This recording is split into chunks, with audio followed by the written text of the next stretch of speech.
Bom, eu quero falar sobre algo que é uma verdade na minha vida e é o motivo pelo qual eu estou de pé. Apesar de tudo que já se levantou e de todos os desafios, sejam eles emocionais, espirituais, eu estou de pé porque o Deus que eu sirvo, o Deus que você serve, é um Deus de renovo. É um Deus que faz novas todas as coisas, mesmo quando aquilo que é natural parece que se esgotou. Como a Lola ministrou na oferta, o azeite acabou, o vinho acabou, mas ainda há festa. Talvez o pão acabou, mas ainda há gente para comer. É nesse lugar que o sobrenatural impera, é nesse lugar que o Deus provedor se revela. A gente olha para o que tem e de fato o que a gente tem é pouco para aquilo que a gente precisa. Mas nas mãos de Deus é suficiente para que Ele faça. 5 pães e 2 peixinhos alimentavam um jovem, mas nas mãos de Jesus alimentaram uma multidão. E os cestos cheios voltaram para casa com eles. Vasilhas vazias não servem para nada nas mãos de alguém que precisa de um milagre, mas nas mãos de Deus, debaixo de uma palavra profética, são suficientes para que a dívida seja paga, uma família seja provida, um destino seja liberado. Alguém comigo aqui nessa noite, diga amém. Uma festa de casamento, família reunida, convidados, o vinho acaba. Mas se Jesus estava na lista de convidados da festa, existe uma boa notícia: vai ficar tudo bem. Fala para quem está do seu lado: se Jesus está na lista da tua festa, vai ficar tudo bem. Não há nada que falte que o Senhor não seja suficiente para suprir. Ele é o Deus provedor, Ele é o Jeová Jireh, Ele é o Deus da provisão, Ele é o Jeová Rafa, Ele é o Deus que ministra a cura. Ele é a nossa bandeira, Ele é o Jeová Nissi, Ele é Deus conosco, Ele é o Todo-Poderoso, Ele é o El Shaddai, Ele é o princípio e o fim de todas as coisas. Antes da tua história ser inserida na história, Ele já era. Mesmo quando a nossa história for só uma memória na história, Ele permanece sendo. Alguém comigo aqui diga: eu sei que tudo o que eu preciso está em Deus. E é sobre esse Deus que eu quero pregar nessa noite. Alguém ainda comigo aqui nessa noite? Bolívia, Japão, Itália, Alemanha, Inglaterra, Líbano conectados, República Tcheca, França, Austrália, Moçambique. Vamos, alguém? Nações estão reunidas para celebrar Jesus aqui com a gente. Angola, Portugal, Estados Unidos, Brasil. Já somos mais de 9.000 famílias, 14 nações conectadas. E eu quero começar a pregar. Vamos lá, vamos começar. Eu quero pregar sobre um Deus que é a fonte de todo renovo. Declare comigo: o Senhor é a fonte de todo renovo. Tudo que parece renovo, mas não vem de Deus, pode ser qualquer coisa menos renovo. Pode ser descanso, um bom resort, um bom hotel, gera descanso num corpo cansado, mas não aquieta uma mente inquieta. A paz que excede todo entendimento, ela não precisa que você entenda para que ela comece a operar. Mas o nosso corpo físico precisa de descanso físico. A gente pode encontrar fugas emocionais, e elas são até necessárias em alguns momentos em que a gente está à beira de um colapso ou de um surto. Descansar, meditar, se esconder é necessário. Mas a fonte do real descanso é o Senhor. É Ele quem supre, é Ele quem aquieta, acalma, é Ele quem renova. E a loucura da fé é que Ele faz isso mesmo quando o cenário não mudou. O cenário ainda é diverso, você ainda ouve tambores de guerra dos inimigos que se ajuntam contra você. Você ainda está no meio de um campo de batalha, mas ainda assim, com o Senhor é possível recostar a cabeça e descansar, porque sabemos que há um Deus que dá àqueles a quem Ele ama enquanto dormem. Os seus inimigos tramam contra você, e quando eu falo de inimigos, eu não falo sobre carne ou contra sangue, eu falo sobre principados e potestades que te cercam. A Bíblia fala a respeito de um inimigo que está ao nosso derredor, buscando quem possa tragar. Ou seja, enquanto eu me levanto, quando me movo, quando me deito, há do inferno uma convocação para que em alguma brecha possam me alcançar, me ferir, me paralisar. Mas eu preciso entender que antes de uma palavra levantada do inferno contra mim, já há uma promessa liberada dos céus a meu favor. O inferno disse: vamos paralisar. Os céus já disseram: vai acontecer. Não há quem possa impedir um homem rendido ao Senhor. Alguém aqui nessa noite diga amém. Então eu quero pregar sobre o Senhor, que é uma fonte real de descanso real. Não é anestesia, não é alienação, não é fingir que algo não está acontecendo. A fé não nos chama a assumir uma dinâmica escapista ou negacionista, não. A fé é um convite a entendermos o que acontece e nos cerca, mas nos movemos por uma realidade superior. Sim, há guerra ao meu redor, mas o Senhor é a fonte do meu descanso. Eu estou profetizando sobre alguém aqui nessa noite. Sim, o balancete não é o mais favorável, mas o Senhor é a fonte do meu descanso.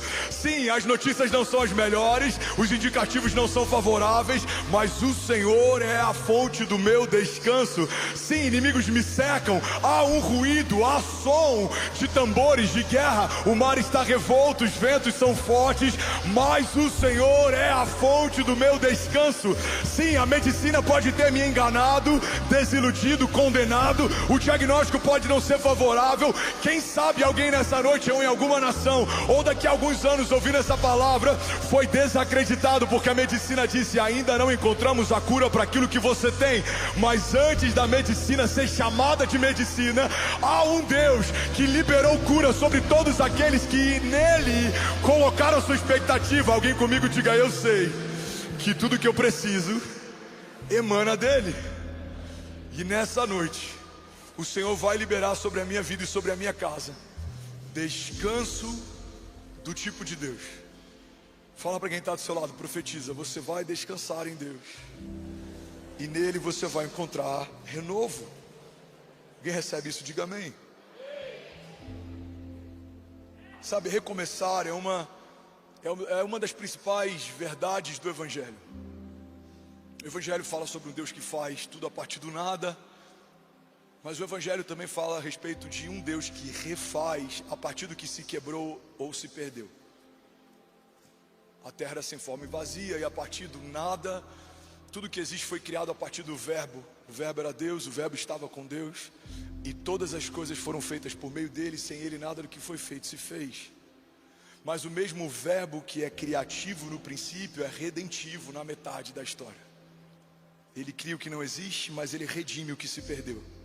Ele cria um jardim, mas ele tabernaculou depois que os homens do jardim foram expulsos, se tornaram jardim em Deus a partir de Cristo.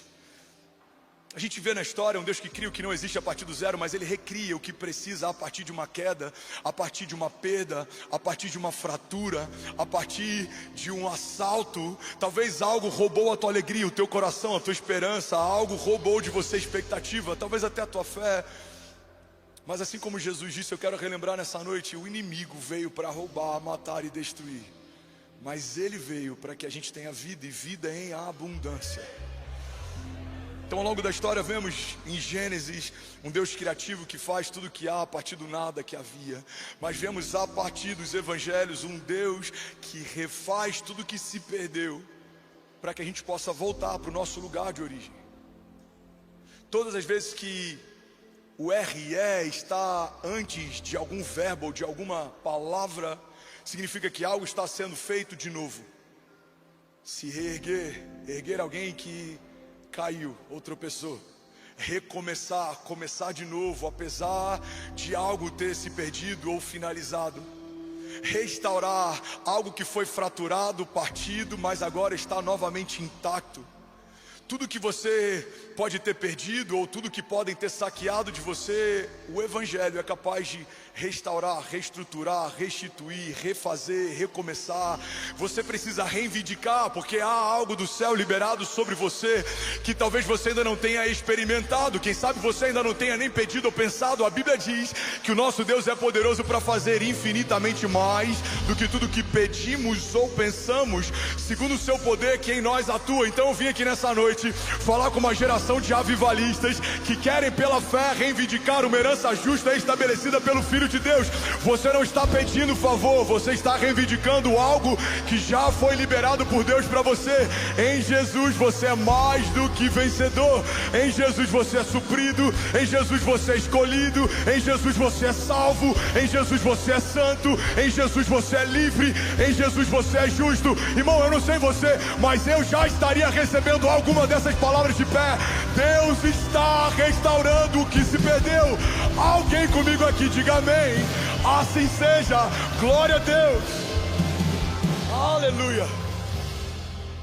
Recomeçar é algo que nem todo mundo ama, porque se eu estou recomeçando, isso é um sinal que algo foi finalizado ou se quebrou. Mas essa é a graça daquilo que Deus faz em meio a tudo aquilo que o inferno nos fez. O inferno fala: acabou, não tem jeito, não tem como. E Deus refaz a partir das ruínas, a partir do caos, a partir da falta, a partir do nada. O nada foi a matéria-prima que Deus usou no princípio. E às vezes a gente olha para aquilo que tem e para as promessas que a gente carrega e a gente coloca elas em xeque, porque olha para o que tem e a gente diz: eu não tenho nada para viver o que o Senhor prometeu. Mas se você não tem nada, você tem a mesma matéria-prima usada por Deus numa dinâmica criativa no princípio. A terra era sem forma, vazia, havia trevas, e é nesse lugar que o haja de Deus, ele começa a operar, e ele começa a fazer, e ele começa a estruturar, e ele começa a designar, e ele começa a dar propósito, ele começa a gerar vida. Por isso eu quero profetizar sobre alguém aqui nessa noite, sobre alguma área da tua vida que talvez ainda esteja assim, informe, sem vida, em meio a trevas. Quem sabe é o teu chamado. Você despertou para finanças, mas ainda não despertou para a eternidade. Quem sabe alguém aqui que em alguma área você encontrou plenitude, mas não encontrou em todas elas. Quem sabe você é um homem que todo mundo valoriza a história que você construiu, mas não há admiração pela tua esposa ou pelos teus filhos. Eu não sei qual área pode parecer ressequida aos teus olhos, mas eu quero profetizar a mesma dinâmica criativa que transformou tudo que existe quando nada existia. Vai se mover diante de todo lugar escuro, perdido, fraturado, e nesse lugar haverá vida. Que haja vida sobre você, que haja restauração sobre os seus, que haja liberação de Deus, que haja frutificação, que haja prosperidade, que haja renovo, que haja descanso. Receba em nome de Jesus, do alto da cabeça, a planta dos pés. Receba a vida de Deus, receba sonhos de Deus, receba promessas de Deus. Tem de bom ânimo, o Senhor não te deu espírito de covardia, mas de poder, amor e equilíbrio. Levante as suas mãos e declare com autoridade: diga: eu recebo nessa noite renovo de Deus. Diga: o Senhor me coloca de pé, e em meio a todo o cenário adverso avançarei, e as portas do inferno não prevalecerão contra nós. Se você crê nisso, irmão, você pode dar um brado de liberdade no seu lugar. Vamos, será que alguém pode, pelo amor de Deus, fazer barulho? Aleluia! Alguém para dizer: ainda bem que eu vi Jesus. Aleluia! Deus estabelecendo algo novo de novo. E onde Deus estabelece o renovo? No mesmo lugar da ferida. Porque a nossa dinâmica natural prefere fugir para recomeçar.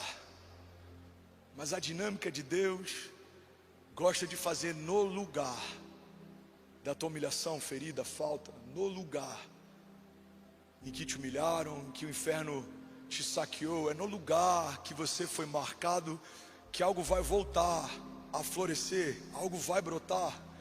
Um dos significados de renovo é rebento. E o que é rebento, pastor? Rebento é uma árvore que volta a nascer a partir de um lugar de corte ou de poda.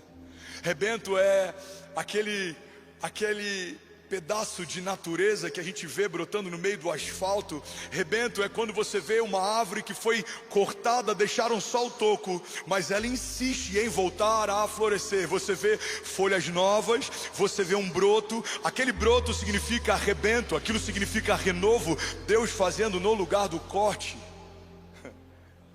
Deus fazendo no lugar da vergonha, Deus fazendo no lugar da falta, Deus fazendo no lugar da humilhação. Eu amo o Salmo que começa falando a respeito de uma jornada em meio a vales de sombra e morte, mas termina o mesmo Salmo falando sobre uma mesa preparada pelo Senhor na presença dos inimigos. Esse salmo fala a respeito de um início que nem sempre é dos melhores, fala a respeito de uma alma que precisa confiar na certeza de que a presença de Deus é suficiente, fala a respeito de um bom pastor que nos leva depois do caos, mansamente, a águas tranquilas e nos guia em pastos verdejantes. Mas o que eu quero pregar nessa noite, a proposta da mensagem de hoje, é que quando Deus restaura algo, Ele não te tira do lugar negativo e te traz de volta para o lugar de neutralidade. Não, Deus não te tira de um lugar de escravidão e te dá apenas liberdade. Quando Deus te tira de um vale de sombra e morte, Ele não te tira só do vale, Ele te coloca numa mesa sentado na presença dos seus inimigos, e Ele te honra ungindo a tua cabeça com óleo, e o teu cálice faz transbordar. Alguém comigo diga amém. Eu recebo, assim seja, glória a Deus, aleluia. Isso é interessante, irmão, porque a gente olha para o Evangelho fala a respeito de um Deus que nos transportou do império das trevas para o reino do seu Filho. O Evangelho não tirou você do inferno e trouxe você para a terra. O Evangelho tirou você do inferno e leva você para o céu. O Evangelho não tira você de escravidão, paga a tua alforria e agora tira suas algemas. Não, é muito mais do que isso. Você de escravo não passou a ser funcionário bem pago com carteira assinada. Você de escravo passou a ser filho com uma herança justa. Alguém está pegando isso aqui? Vou usar uma analogia para ficar mais prático, mais claro. É como se não só pagasse as dívidas, como deixasse o saldo positivo. Quantas vezes a nossa expectativa é só que o céu supra algo que falta, mas essa não é a dinâmica criativa do céu. O céu nunca enche, o céu sempre transborda. A dinâmica do céu é exagerada, fala sobre uma mesa preparada na presença dos inimigos e fala sobre um cálice que transborda. A dinâmica do céu fala sobre um vinho que não só foi suprido porque no meio da festa faltou, fala sobre um vinho que era melhor do que tudo que já havia sido bebido.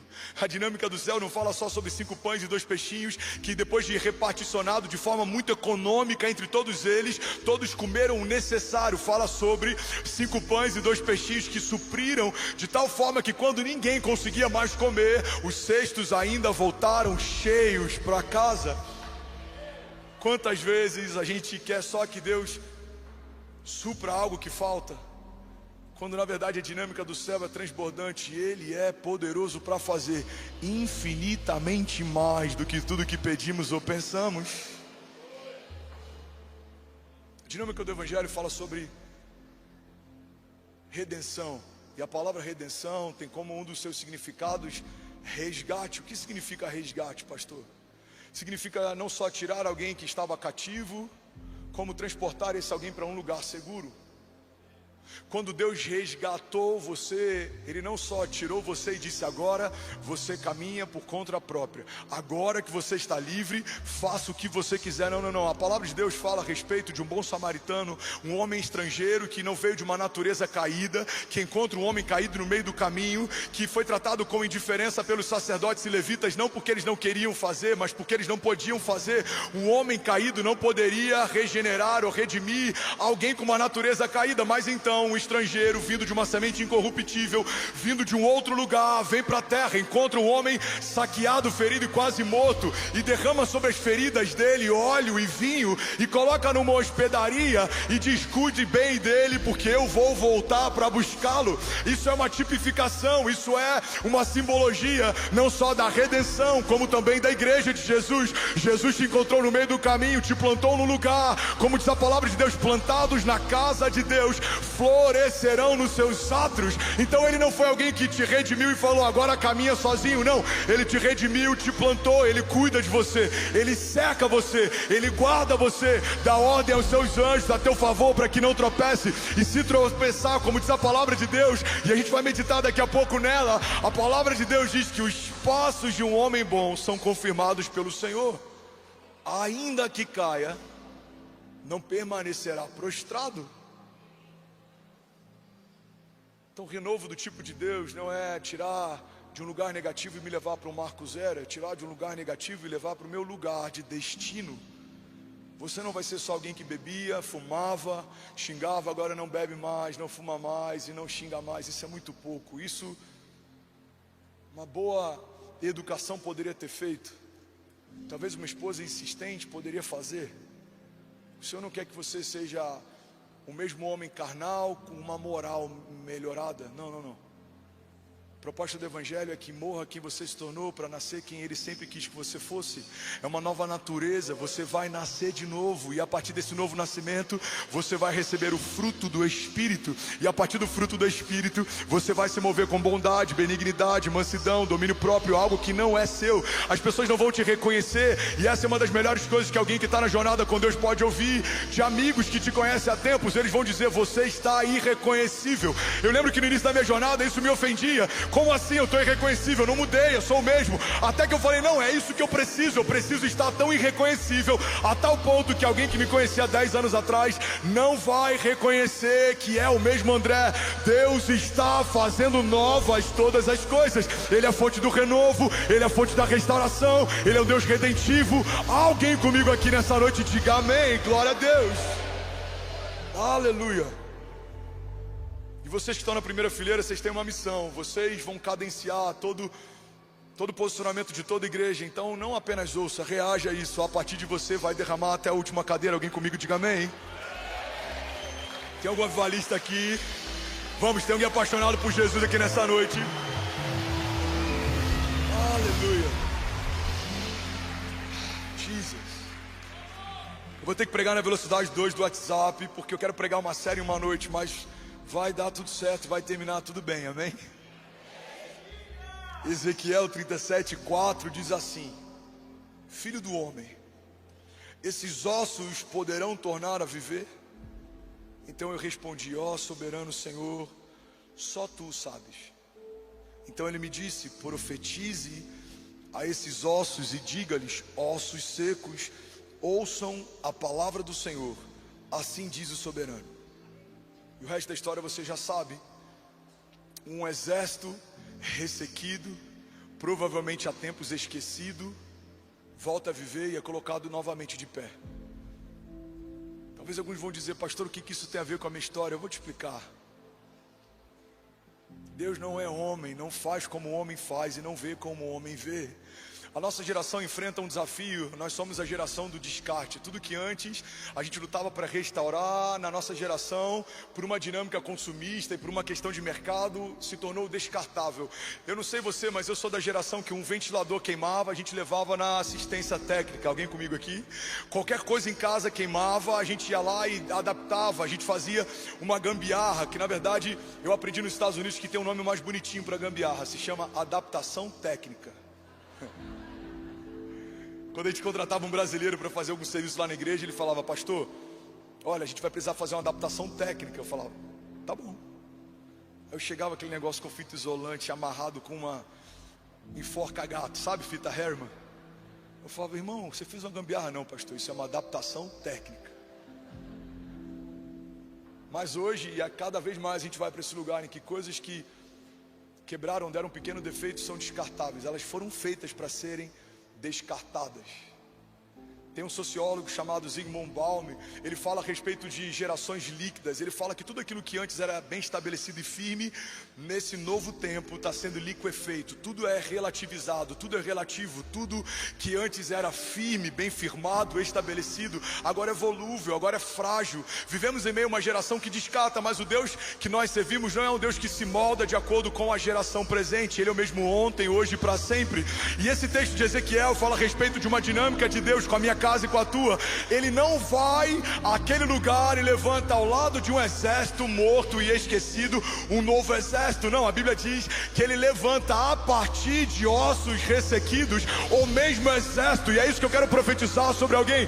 Talvez alguma área da tua vida você disse: não tem mais como Deus restaurar esse lugar. Ele pode até fazer de outro jeito, ele pode até fazer em outro lugar, de outra forma, mas Deus me trouxe aqui nessa noite para dizer: voltem a viver.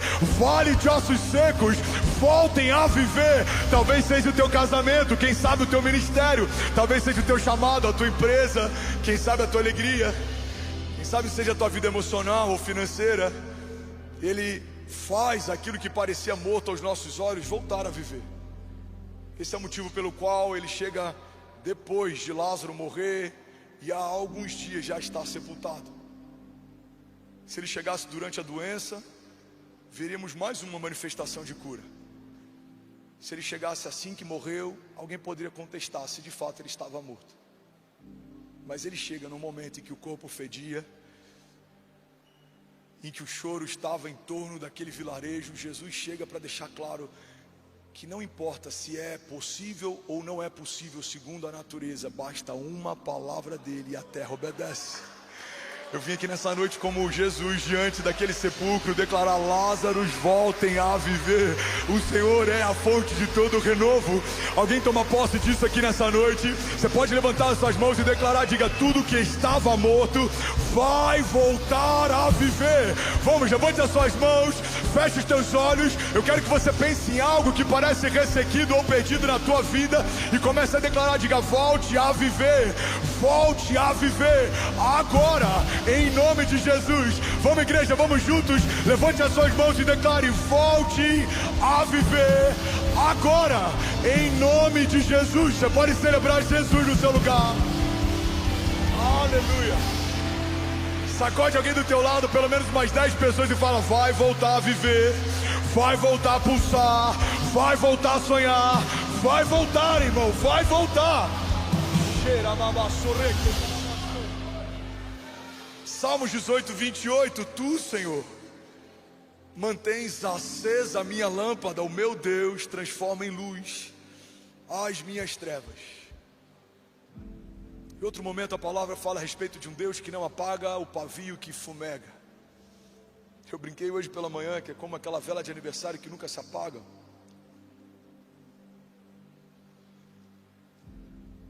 Não importa o esforço. Sabe aquela vela que você apaga umas 4 vezes e alguém precisa apagar com o dedo? Imagina que isso é a tua história. E que cada vento que vem contra você, em algum momento talvez tenha até apagado a tua chama, mas ainda tem brasa ali. O inimigo acha que venceu, como achou, vendo o Filho de Deus sangrando no madeiro. Quando achou, vendo Daniel entrando numa cova repleta de leões famintos. Como achou, quando a fornalha aquecida muitas vezes mais recebeu Mesaque, Sadraque e Abidnego. Como achou, quando viu numa tenda Abraão gerando o filho da precipitação, enquanto ainda pulsava sobre si uma promessa. Como achou, vendo tantas outros momentos da história em que aos nossos olhos parecia que tudo havia se perdido. A palavra de Deus diz em Salmos que é o Senhor que mantém a nossa lâmpada acesa. É como se as mãos do Senhor estivessem blindando você, e Ele faz com que você volte a queimar. E se você mantiver o teu altar preparado e limpo, o fogo queimará sobre o altar e ele não se apagará. Alguém pode levantar as mãos e declarar isso nessa noite? Diga: é o Senhor que mantém a minha lâmpada acesa. Diga: o meu Deus transforma em luz as minhas trevas. Se algo se perdeu no meio do caminho, se algo foi roubado, partido, se existe uma fratura emocional, se existe algo que talvez aos teus olhos pareça impossível de se reverter, irreversível, eu vim aqui só nessa noite declarar que Ele vai fazer outra vez. O Senhor fará outra vez. Alguém toma posse disso, declare e diga: o Senhor fará outra vez. Salmos 37, 23 diz: os passos de um homem bom são confirmados pelo Senhor e Ele se deleita no seu caminho. Ainda que caia, não ficará prostrado, pois o Senhor o sustém com a sua mão. O pastor Márcio sempre fala que o santo não é aquele que nunca se suja, mas aquele que sempre se lava. E mesmo caminhando, tem momentos que a gente tropeça.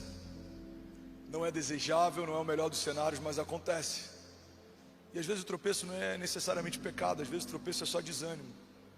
Às vezes o tropeço é só parar para ouvir quem não tem nada para falar, ou a gente ouvir a nossa própria alma. Às vezes o nosso tropeço é esquecer da promessa e a gente começar a se mover por uma proposta. Às vezes o tropeço é a gente sair do lugar que foi ungido para estar e tentar voltar para o lugar que a gente estava antes de Jesus nos chamar. Pedro tropeça quando nega Jesus e tropeça mais uma vez quando volta a fazer o que tinha aptidão natural para fazer, mas glória a Deus que o mesmo Jesus que o viu no princípio volta para o mesmo cenário para fazer o mesmo convite. Eu vim aqui nessa noite declarar que talvez em algum momento você ouviu de Jesus um convite, mas quem sabe o teu tropeço foi desanimar, focar em algo que é bom, mas não é de Deus para você. Quem sabe você se tornou extraordinário em algo que não tenha nada a ver com o teu chamado ou com a tua zona de graça. Quem sabe você se tornou muito bom em algo natural, mas está distante do sobrenatural de Deus. Eu vim aqui para declarar que os passos de um homem bom são confirmados pelo Senhor. E ainda que caia, ainda que tropece, ainda que se perca, ainda que desanime, ainda que se desvie, não ficará prostrado. O Senhor dará ordem aos seus anjos em teu favor. Nessa noite é tempo de pessoas voltarem ao lugar de origem. Nessa noite é tempo de homens e mulheres com chamado voltarem a queimar pelo chamado de Deus. A palavra de Deus nos faz um convite, irmãos: busquem em primeiro lugar o meu reino e a minha justiça, e as demais coisas vos serão acrescentadas. Tem duas coisas que fazem a nossa alma cansar na jornada de fé: o pecado e a corrida em busca do acréscimo. Alguém está comigo? Diga amém. O pecado gera cansaço, e a corrida em busca do acréscimo também. É como um cachorro correndo atrás do rabo, nunca alcança, porque corre atrás de si. A Bíblia diz que aqueles que creem, sinais e maravilhas os acompanharão. Imagina você correndo atrás de algo que está correndo atrás de você. A palavra de Deus diz que o Senhor nos abençoou. O tempo passado, estabelecido, está consumado. O Senhor nos abençoou com todas as bênçãos espirituais nas regiões celestiais em Cristo Jesus. E tem gente que ainda está correndo atrás da bênção. A gente tem que correr para Ele, porque dele fluem todas as coisas, as promessas, as respostas, a bênção, a provisão. Tudo que eu preciso flui dele. Nele está a fonte de todas as coisas. Tudo que é desejável, bom, agradável, tudo que tem valor eterno flui do Senhor. Não há nenhuma fonte que não esteja estabelecida no Senhor, que flua algo que vale a pena perseguir ou receber. Alguém está comigo? Diga amém. Ele é a fonte de tudo que você precisa. Davi entendeu isso, por isso era um homem segundo o coração de Deus. Davi, ele pede uma única coisa, e essa coisa ele persegue. Ele diz: uma única coisa eu peço ao Senhor, e ela eu persigo, que eu possa ficar todos os dias nesse lugar. Ele entendeu que a presença viva de um Deus vivo supre tudo que ele precisa.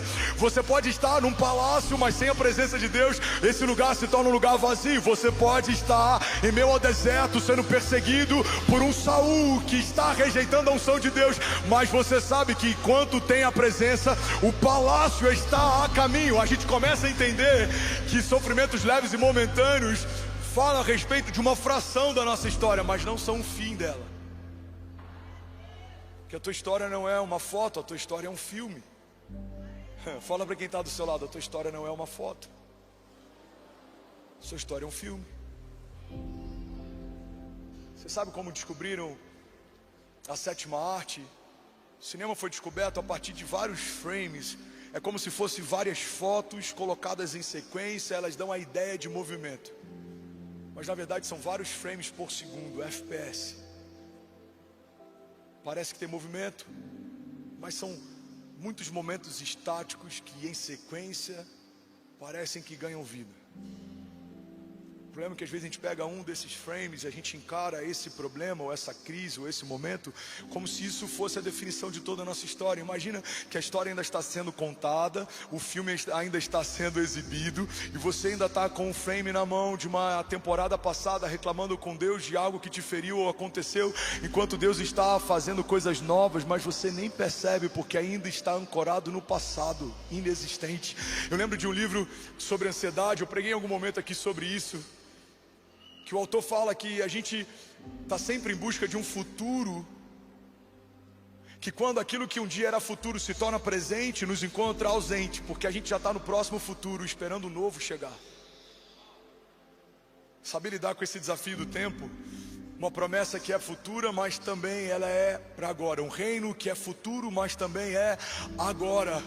E ao mesmo tempo entender que as coisas que Deus fez no meu passado são incríveis, mas elas ficaram no meu passado. Deus está fazendo coisas novas. Esse é o desafio da jornada de fé. Ter uma memória boa a ponto de relembrar o que Deus fez, mas não tão boa assim a ponto de carregar mágoas do que fizeram. Ter uma memória boa a ponto de lembrar como Deus nos livrou, mas uma memória não tão boa assim a ponto de conseguir lembrar do que fizeram, como nos feriram. Não, você precisa ter uma memória seletiva. Lembre do que o Senhor fez. Tudo que passar disso não vale a pena ser relembrado. Tem um grande investidor, Warren Buffett, ele tem uma teoria do 525. Alguém já ouviu falar sobre isso? Já ouviu falar, Fábio, sobre isso? Ele fala o seguinte: liste as 25 coisas que você quer viver em ordem de importância, e depois de listá-las, foca nas primeiras 5 e esquece todas as demais 20.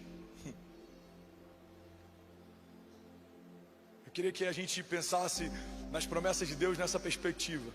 Pega tudo que é vontade tua e tudo que é vontade dele. Coloca a vontade dele em primeiro lugar, e o que não for dele, tira da tua lista.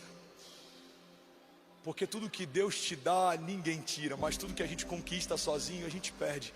Quantas coisas você já perdeu, irmão? Quantas coisas eu já perdi? Eu fui sem Deus dizer para ir, eu conquistei sem o Senhor me dar liberação para conquistar. E a gente tem até a alegria da conquista, mas ela não dura. Irmão, guarda isso aqui. A questão não é se você vai chegar lá, a questão é quanto tempo dura o que você conquistou sozinho. O Evangelho fala a respeito de um homem que construiu uma casa edificada com fundamentos sobre a rocha, e um outro homem que construiu uma casa sem fundamentos. Ambos concluíram, ambos habitaram, ambos celebraram, ambos tiveram a alegria de ver uma conquista se realizar, mas a alegria de um durou para sempre, a alegria do outro durou até a primeira crise. Quando eu entendo e reconheço que o Senhor é o meu renovo, é como se eu estivesse aprofundando fundamentos da minha história. Podem vir os ventos fortes, pode vir o que for. Eu não estou dizendo que não vai te ferir porque fere. Eu não estou dizendo que isso não vai te marcar porque marca. Eu não estou dizendo que você vai ser indiferente. Eu não estou dizendo que Deus vai tirar de você emoções, porque Ele não vai tirar. Mas eu estou falando que você pode superar a despeito da dor e da crise, a despeito da falta e da ruptura e da fratura. Deus é poderoso para renovar tudo que se perdeu. Alguém toma posse disso, diga amém.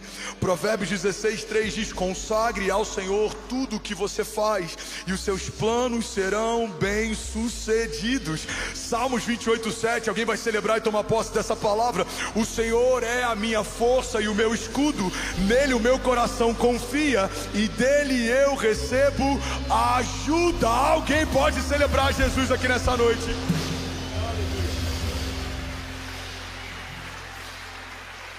Vamos, se for para ele, você pode fazer melhor.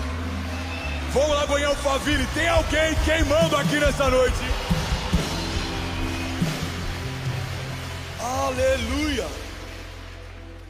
Salmos 126:5. Aqueles que semeiam com lágrimas, com alegria trarão os seus feixes. Aqueles que saem chorando enquanto lançam a semente, voltarão com cantos de alegria, trazendo os seus feixes, a sua colheita. A proposta do Evangelho não é deixar de semear porque o dia é mau. A proposta do Evangelho é semear independente do dia. Você está com medo? Vai com medo mesmo. Você está animado? Vai animado mesmo. Você está confuso? Vai confuso mesmo. Só não para, não para. Não para. É fácil? Não é fácil, irmão. E é por isso que a gente precisa de ajuda.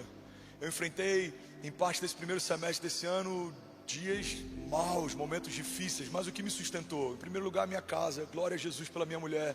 Eu tenho uma mulher que tem uma vida de oração irrepreensível. Glória a Deus pelos amigos sinceros que me guardaram e me cobriram. Glória a Deus pela igreja de Jesus. Intercessores que alguns deles eu nem conheço, mas que na madrugada colocaram o meu nome da minha família, profetizando sobre a gente, talvez até sem saber tudo que estava se passando. Glória a Deus pela intercessão. Intercessores, aqueles que se movem entre sessões, conectam os céus e a terra. Glória a Deus pela resiliência, que é a capacidade de permanecer mesmo que a gente tropece ou caia. Você não é alguém que vai viver sempre de forma constante. Vai ter o dia mau, vai ter um momento mau. A palavra de Deus não diz se o dia mau chegar, a palavra de Deus diz quando o dia mau chegar, porque certamente há o dia mau, mas eu vim aqui declarar que meio ao seu dia mau, Deus continua sendo bom. Ele sabe o que você precisa, Ele sabe o que te falta. Alguém pode declarar nessa noite, diga: o Senhor é bom e a sua misericórdia dura para sempre. Aleluia. Para viver renovo, eu preciso entender que a dinâmica da fé aponta sempre para o futuro, nunca para o passado. Alguém recebendo algo de Deus aqui nessa noite? Aleluia. A fé aponta para o futuro, nunca para o passado. A esperança mora no futuro, não no teu passado. Porque o passado é um tempo virtual, assim como o futuro é. O tempo presente, ele é palpável, ele é real. O tempo futuro, ele é virtual. O tempo passado também, mas tem uma diferença fundamental entre eles. Por mais que o tempo futuro seja virtual, ele é um tempo que ainda vai acontecer. O tempo passado é virtual, mas ele é um tempo que já aconteceu. Eu não tenho ingerência sobre. A presença de Deus não se move nesse lugar.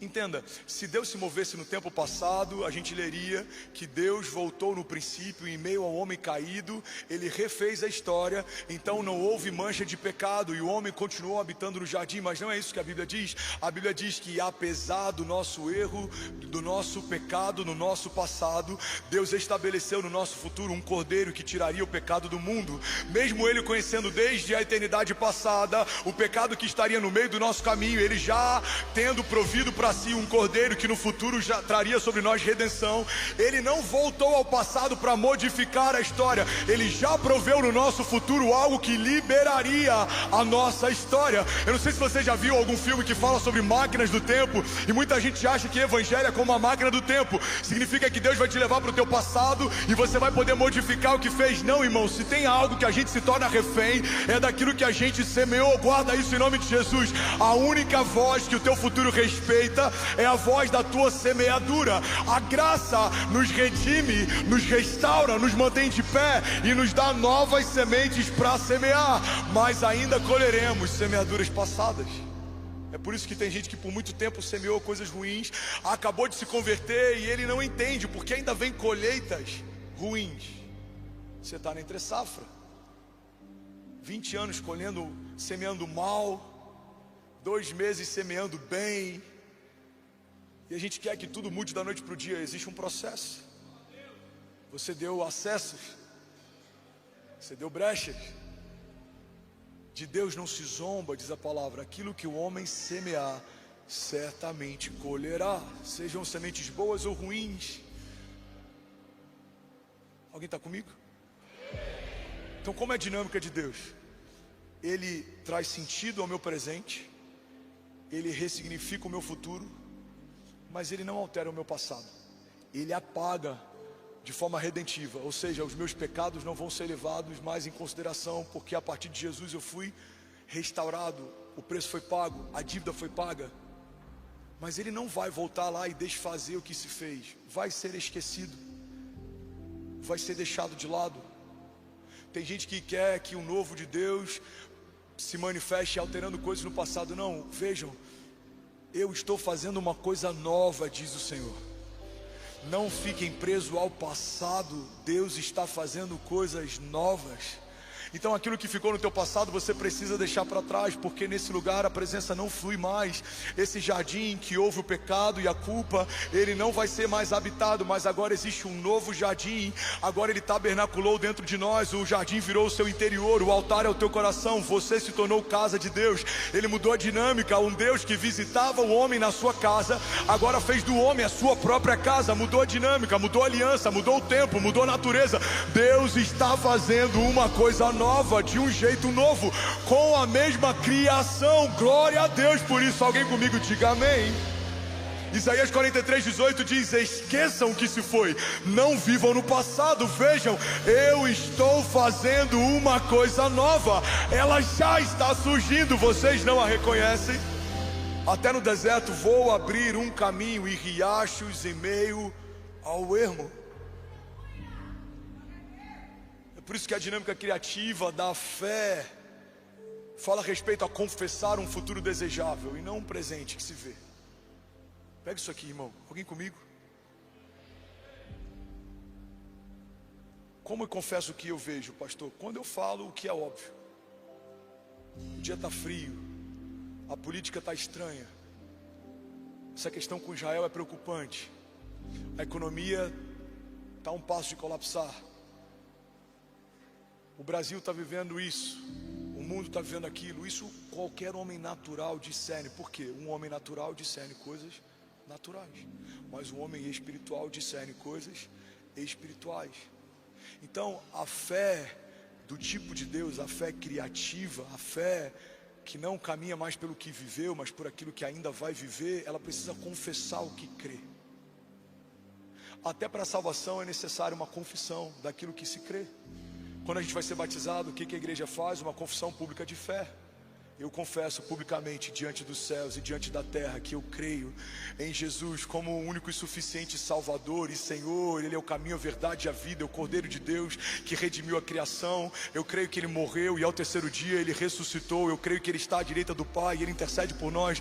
Eu creio que através desse ato de fé e desse simbolismo de mergulhar nas águas, eu recebo uma nova natureza, eu sou salvo. Eu creio que meu nome está sendo escrito no livro da vida. Então fazemos uma confissão pública de fé. A Bíblia diz que Deus escolheu a loucura da pregação para que a partir dela fôssemos salvos. Então quando eu confesso publicamente que Ele é o Senhor da minha vida, eu acesso a redenção. O próprio Jesus disse: aqueles que me reconhecerem diante dos homens, ou seja, uma confissão pública, eu também os reconhecerei diante do meu Pai nos céus. Então você precisa entender que assim como a gente muitas vezes gastou tempo confessando que não queria viver, precisamos gastar tempo confessando que nós vamos viver. A palavra de Deus diz lá em João que se permanecermos nele e as palavras dele permanecerem em nós, pediremos o que quisermos e nos será concedido. Eu vim aqui nessa noite te lembrar que o renovo de Deus tem mais a ver com o teu futuro do que com o teu passado. Alguém comigo diga amém. Fala para quem está do seu lado: você precisa confessar o que crê. Você crê que Jesus cura? Então fala sobre cura. Você crê que Jesus liberta? Fala sobre libertação. Você crê que Jesus restaura? Fala sobre restauração. Você crê que Jesus provê? Fala sobre provisão. Eu nunca vou me esquecer de uma visita que eu fiz com meu sogro. Olha para cá, irmão, eu tenho mais uns 9 minutos. Alguém consegue ouvir mais 9 minutos dessa mensagem? Eu fui visitar uma pessoa que estava doente no início da minha jornada. Eu devia ter, sei lá, 1 ano de convertido, Domingos. E meu sogro, por conhecer o meu passado, e eu posso contar essa história num outro momento, mas o meu discipulado foi modo hard. Eu lembro que quando eu comecei a dormir na casa da Quezinha, todo dia, 4 da manhã, ele me acordava. Eu dormia no sofá da sala, ele me acordava e falava: vamos orar.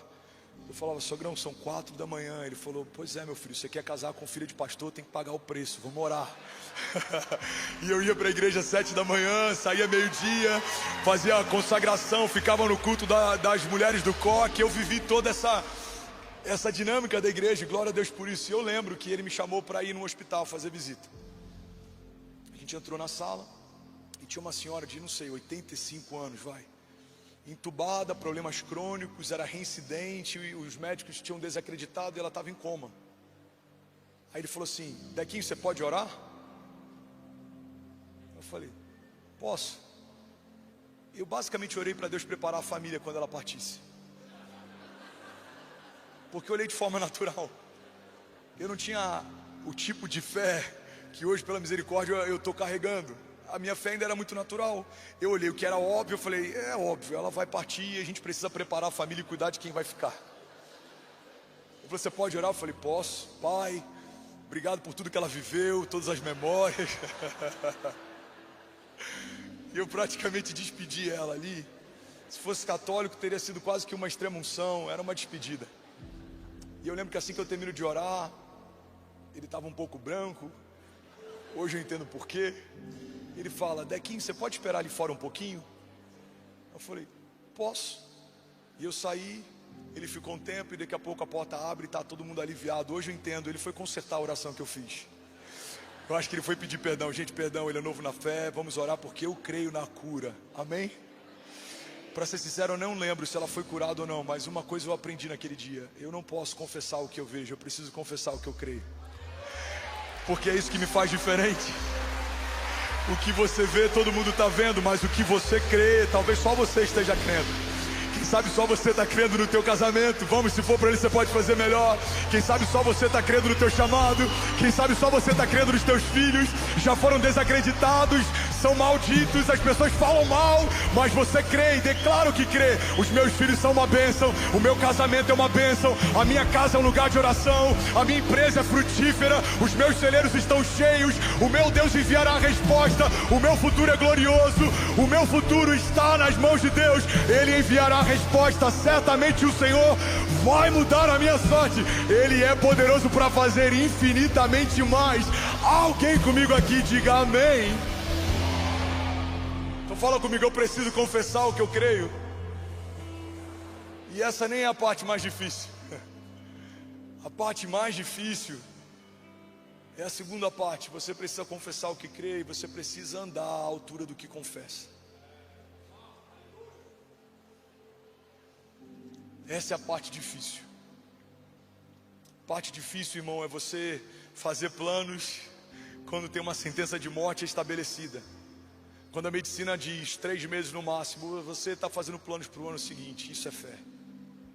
A fé é quando a medicina desacredita do teu ventre e fala: você nunca vai ser mãe, e você está guardando dinheiro para o enxoval e para o parto do teu filho. A fé é aquela cadeira vazia de uma mulher que espera por um marido que deixou a família e ninguém pode sentar, porque ela diz: um dia o meu marido vai bater a porta e vai sentar nessa cadeira, nessa mesa. Alguém comigo? Eu lembro que meus pais lideravam um GC, uma cela de casais lá em Cabo Frio, no interior do Rio de Janeiro, há anos atrás. E uma mulher que tinha sido abandonada pelo marido sempre deixava uma cadeira vazia e ela não deixava ninguém sentar. E aí ela falava: não, aqui o meu marido vai sentar. No início virou até chacota para alguns, mas depois aquilo começou a gerar temor. E um dia, irmãos, eu falo diante de Jesus, com muito temor, não é uma história, uma alegoria, é um testemunho real. Um dia, todo mundo começa a conversar entre si: quem é aquele cara que está sentado do lado dela? E alguém fala: eu acho que é o marido dela. Um dia, aquele homem sentou naquela cadeira que estava reservada para ele e voltou para casa. Eu lembro de uma mulher que fez um curso de pais grávidos lá no Rio de Janeiro, mas ela era estéril e todo mundo ficou em crise. Se ela é estéril, por que ela está fazendo um curso de pais grávidos? E aí, pasmem, senhores, aquela mulher viveu um milagre e ela gerou uma criança. E ela ensinou algo pra gente: o ventre dela era estéril, mas a fé dela não. O problema é que às vezes a gente olha para a matéria, a sua matéria pode ser estéril, mas se a tua fé não for, a tua fé modifica a natureza da tua matéria. Você precisa confessar o que crê e caminhar à altura do que confessa. Que confessar que Deus é bom, mas caminhar como se Ele não fosse, gera crise em quem te ouve. John Stott diz que o motivo pelo qual o nosso evangelismo fracassa muitas vezes é porque não parecemos com Cristo que professamos. Você fala que Jesus é suficiente, mas na primeira crise de suficiência, seja de recursos ou o que for, a tua fé entra em crise. Você fala de um Deus que é bom, mas na primeira crise você começa a contestar a bondade de Deus. Isso gera crise em quem está vendo em você um testemunho. Precisamos caminhar à altura do que confessamos. Não basta ser filho, você precisa andar como um filho anda. Você precisa falar como um filho fala. Você precisa se mover como um filho se move. Alguém que lembra do culto Poder da Entrega? Eu ministrei no ano passado. Deus me deu uma palavra, Ele falou: quando você era um menino, você ofertava e entregava como menino. Eu te fiz homem, oferte e entregue como homem. E eu lembro que eu declarei nesse púlpito, na verdade no outro era um pouco menor, cabiam 7.000 pessoas, e a gente já estava contente com tudo que Jesus fez, mas Ele fez mais, amém? E eu quero declarar que tudo aquilo que parecia grande na tua história, em algum momento Deus vai tornar pequeno. Alguém recebe isso em nome de Jesus? E eu falei: reis entreguem como reis, príncipes se movam como príncipes, homens se movam como homens. A maior crise da nossa geração é que a gente vê, por conta dessa agenda que quer relativizar tudo, inclusive gênero e fé, vemos mulheres com medo de serem mães e homens com medo de serem homens.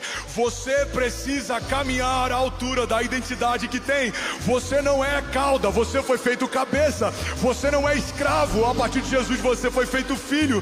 Você foi feito santo, inculpável e livre de qualquer acusação. Então caminhe como um filho de Deus caminha. Os seus inimigos podem acreditar que venceram, mas eles vão ser confundidos quando verem você se alegrando com a vitória. Alguns vão dizer: como ele pode se alegrar mesmo tudo dando errado? Você vai declarar: tudo parece estar dando errado hoje, mas certamente a alegria vem pela manhã.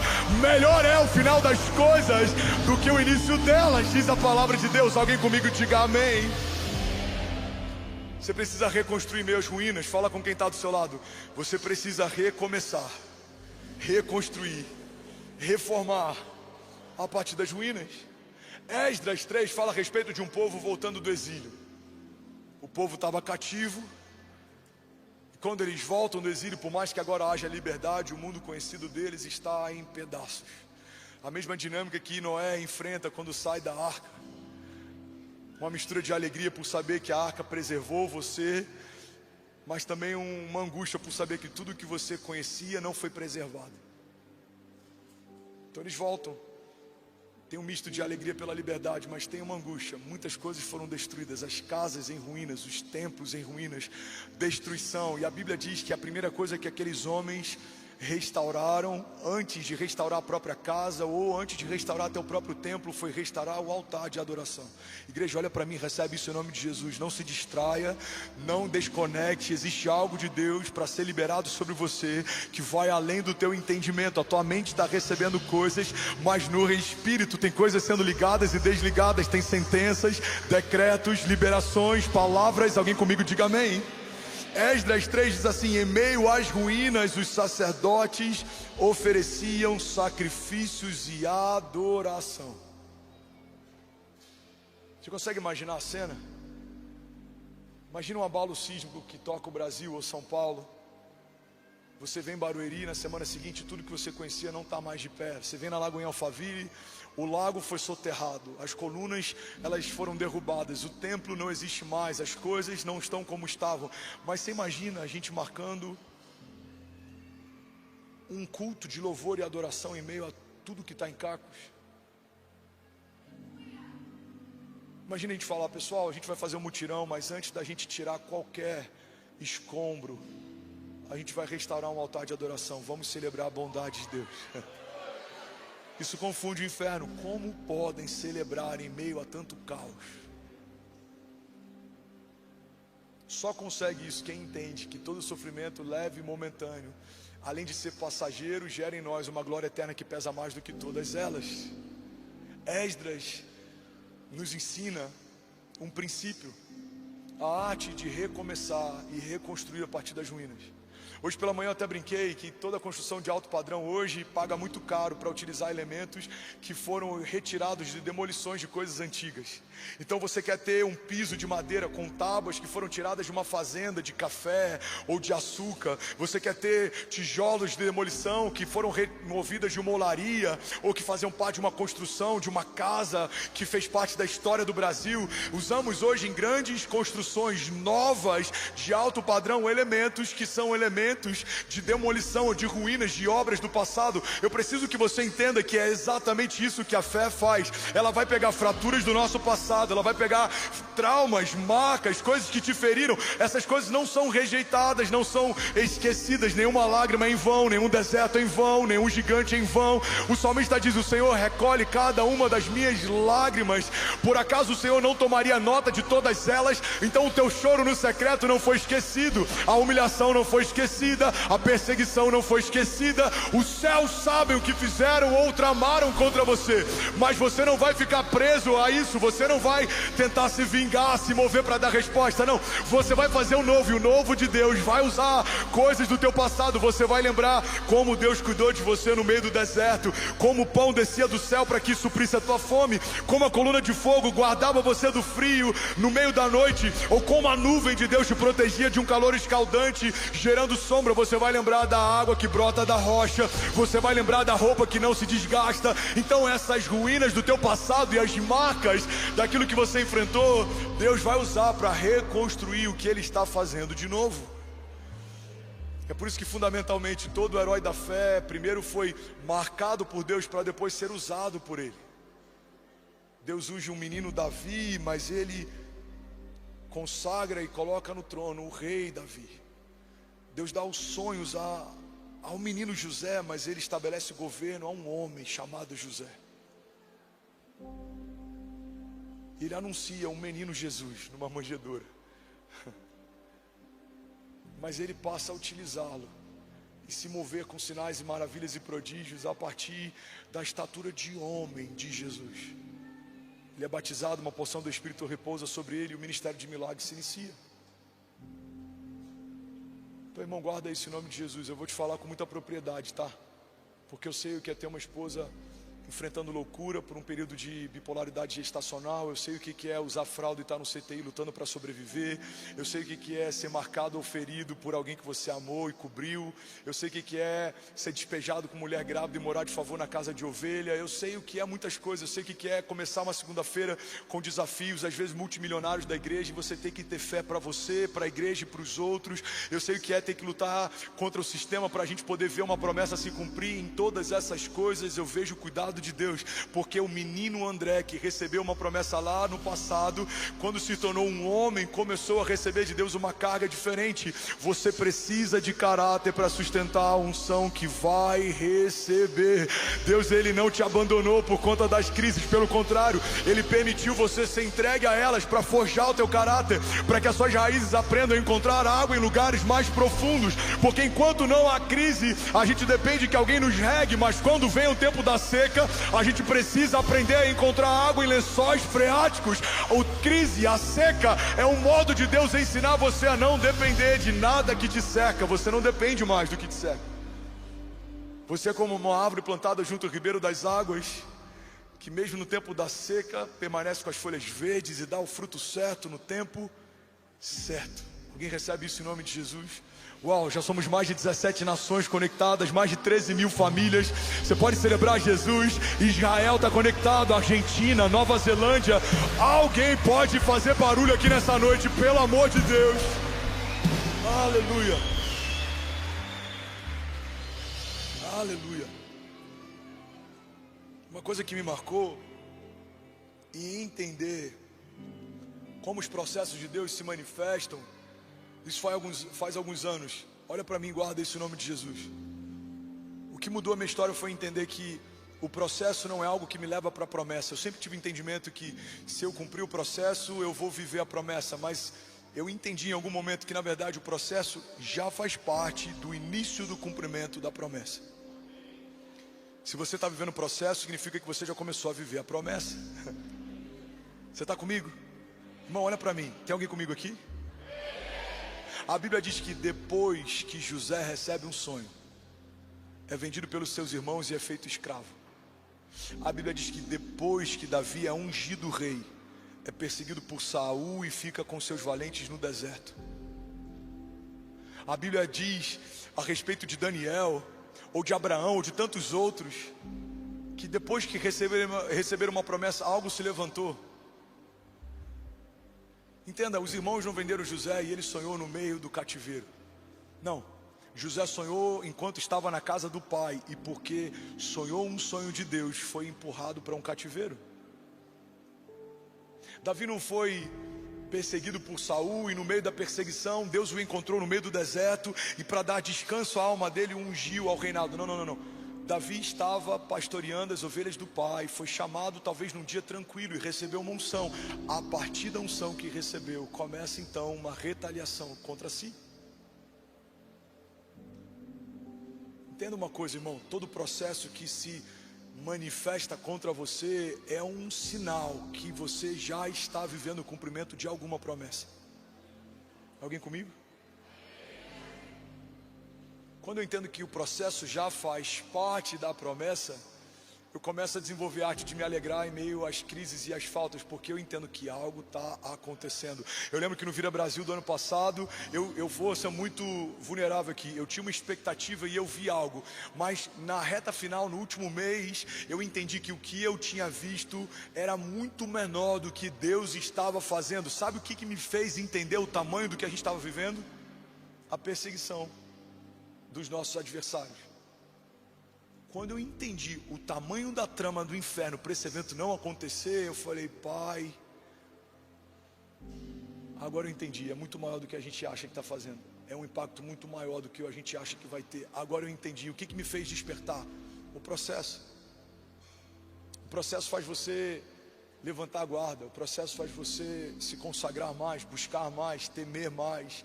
O processo ensina pra gente obediência, o processo ensina pra gente independência. Olha o que a palavra de Deus diz em Hebreus 5:8: embora sendo filho, ele aprendeu a obedecer por meio daquilo que sofreu.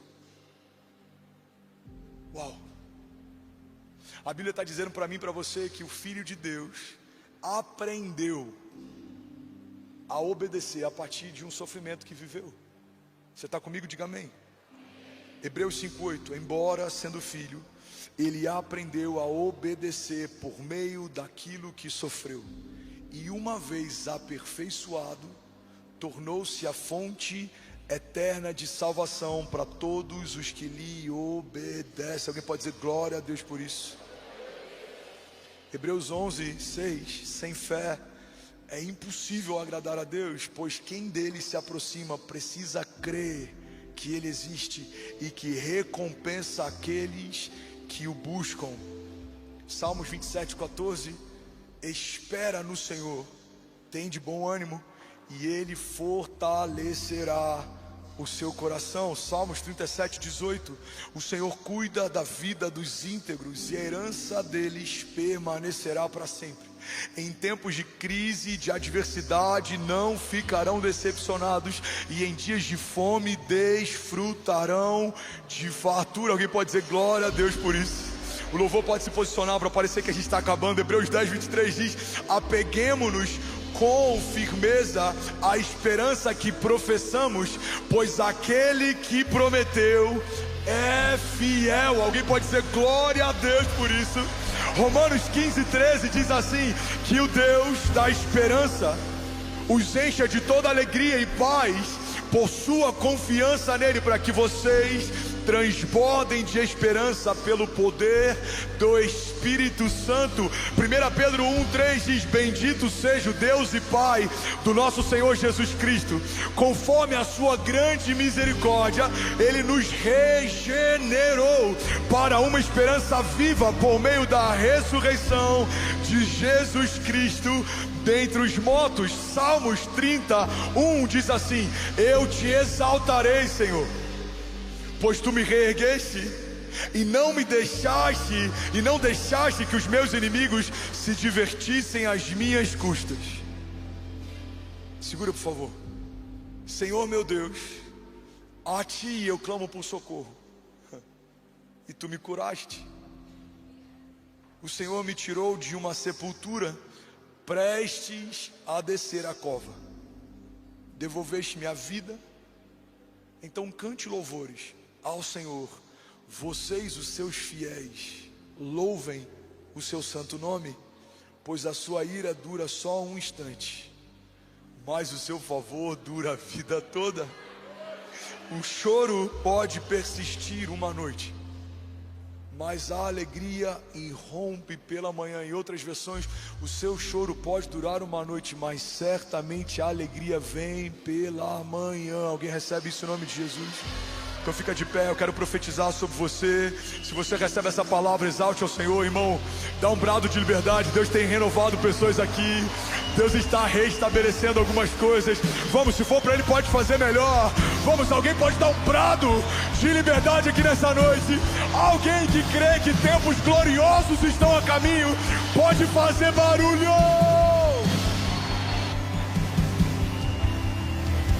Vamos, celebra Jesus, salte mais alto, exalte a Ele, exalte a Ele, exalte a Ele. Aleluia, aleluia, aleluia. Alguém recebeu algo de Deus nessa noite? Sacode alguém do seu lado e fala: o Senhor é a fonte de todo renovo, irmão. O Senhor é a fonte de todo renovo.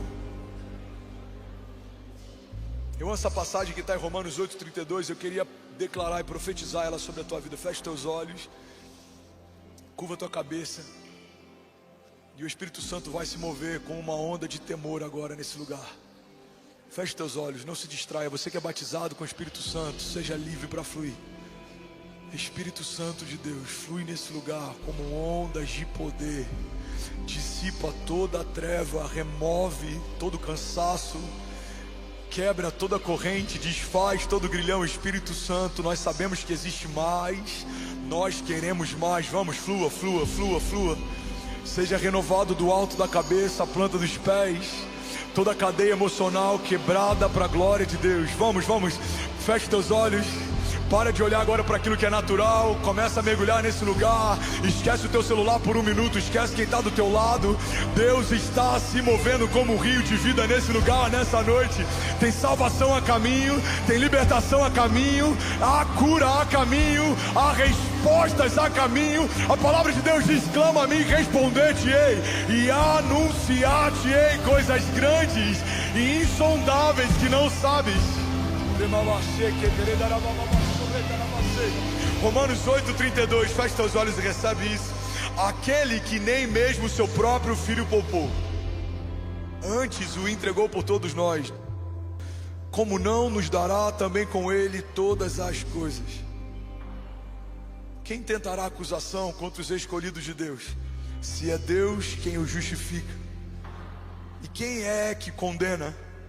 Se Cristo é quem morreu, ou antes, é quem ressuscitou dentre os mortos e está à direita de Deus e também intercede por nós. Quem nos separará do amor de Cristo? A tribulação, a angústia, a perseguição, a fome, a nudez, o perigo, a espada. Como está escrito: por amor de ti somos entregues à morte todos os dias. Somos sepultados como ovelhas em direção ao matadouro, mas em todas essas coisas somos mais do que vencedores por meio daquele que nos amou. Porque eu estou certo de que nem a morte, nem a vida, nem os anjos, nem os principados, nem as potestades, nem o presente, nem o porvir, nem altura, nem profundidade, nem alguma criatura poderá nos separar do amor de Deus que está em Cristo Jesus, o nosso Senhor. Receba vida nessa noite, receba alegria nessa noite, receba unção nessa noite, receba bálsamo nessa noite. Seja cheio da vida de Deus, seja cheio da glória de Deus.